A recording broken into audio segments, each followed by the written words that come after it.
Hello and welcome to Screencast 11, DDF Spikes, and it certainly does. So let's start with the question of what is DDF? It stands for Distributed Data Facility, and it's basically how stuff accesses DB2 from outside the ZOS image. It's been around for 25 years or so, and over the many versions there have been numerous releases of additional function in support of DDF, making it more performant and more functional and more manageable and so on. So examples include SAP, Java applications using JDBC, callers local to other DB2 on ZOS subsystems, and ODBC clients such as SQL Server. It has special support in Workload Manager in two main categories.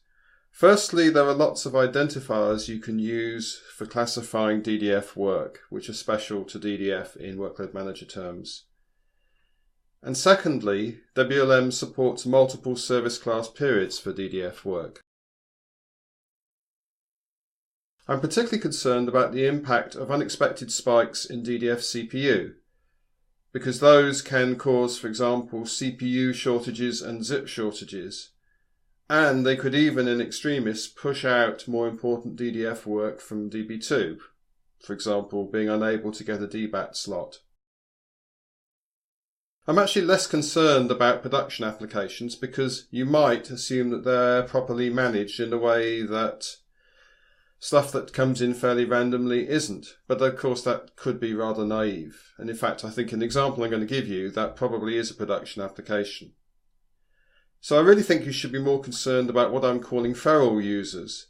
Those are users where the high degree of production control you would expect isn't present, where somebody is able to connect to DB2 from outside and process data without too much scrutiny about the performance. Hopefully some scrutiny about security, by the way, but performance is probably not at the forefront of the mind of the feral user.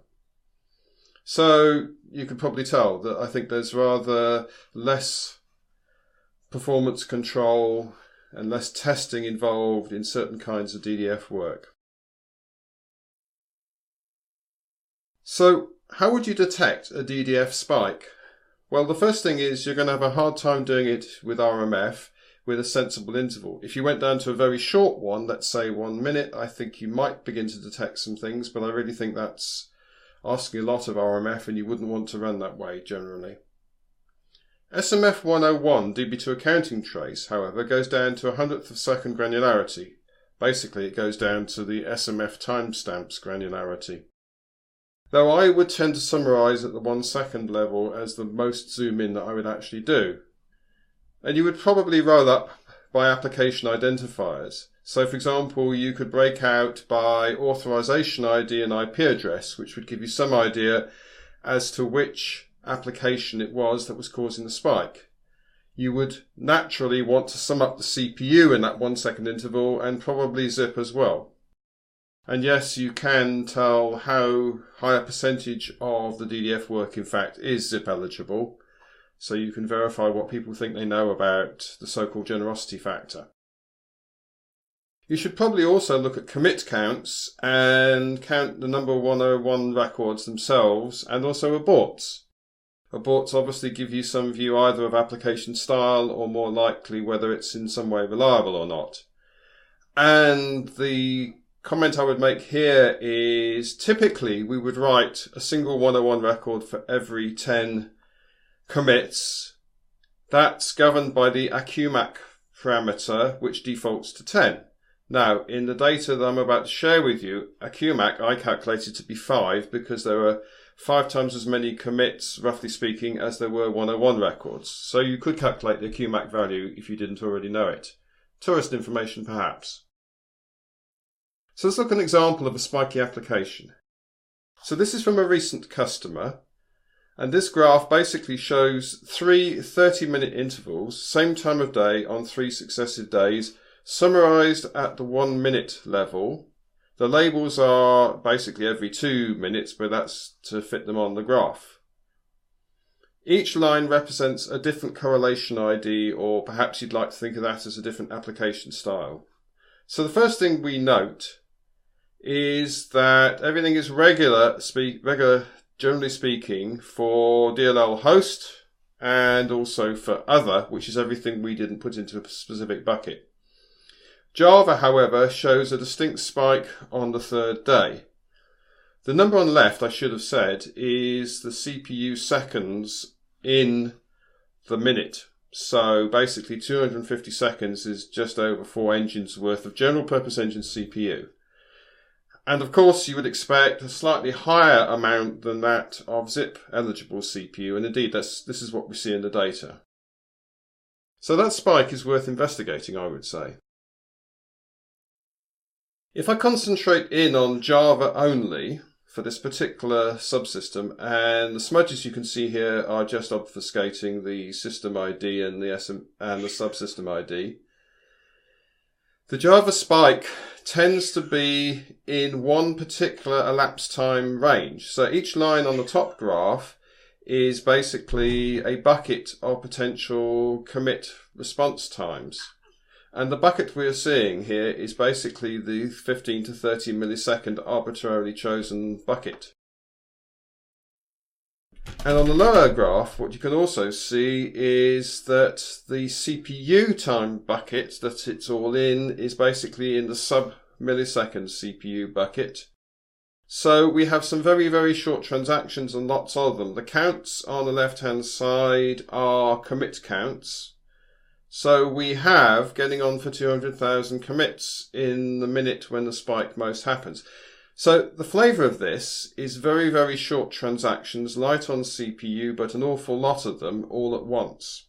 And that's a spike that hit the customer, and that characterisation is actually quite useful.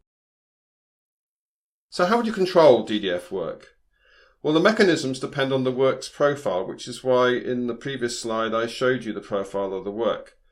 So in this case, we do have lots of very short transactions, so period aging in workload manager terms is probably not going to be very effective. It's possible that if you used workload manager resource groups for the service class in which the work fits, that might be helpful. The other thing though, and this is beyond my personal scope of understanding, is that DB2, in particular DDF itself, has its own limiting mechanisms. Typically you set up things called profiles, I'm led to understand. But you have to be a bit careful about this because this is one particular piece of work coming in and you have to manage for the general case as well as the particular. But you can't really predict what the nature of the work is. That's part of the point about feral DDF. So you have to manage with the workload manager mechanisms as best you can, and you have to supplement those mechanisms with the ones from DB2. So that's really the flavour of how you control this, and it's quite a difficult subject, and every customer will have to work it out for themselves, perhaps on a subsystem basis. So in conclusion, I think I've shown you an example where a spike came in and hit the customer, large amount of CPU could really knock the system sideways, so I think you'll agree DDF in most shops is well worth monitoring. There is probably insufficient granularity, as I've said, with the standard RMF interval or even one you're likely to implement. And nobody, in my experience, really runs with less than 5-minute RMF SMF interval, and most people run with a default of 15. DB2 SMF 101 is the thing that really provides the granularity in reporting. But I would appreciate, because it's an awful lot of records, that it might be a cumbersome thing to do, and people don't typically have the one-on-one records turned on all the time. And I would say when it comes to analysis, you're not typically going to want to dig deep into all the data at the 1 second or 1 minute interval level. So a keyhole approach of targeting known spikes is probably the best thing to do. And I would say, as usual, it's a very good idea to figure out what is normal in terms of your DDF profile. And the resolution to the customer case was to understand that it was a particular IP address and a particular authorization ID that was leading to the sudden burst of work. So obviously the application owner and the authorization ID in this case was related to the application, and the machine owner would get involved in discussions about how to limit the traffic or understand the profile of the traffic coming in. So DDF, I continue to believe, is a very interesting subject and one that I continue to try and sensitise customers to the importance of managing. So I hope you've enjoyed this brief screencast. Thank you for watching.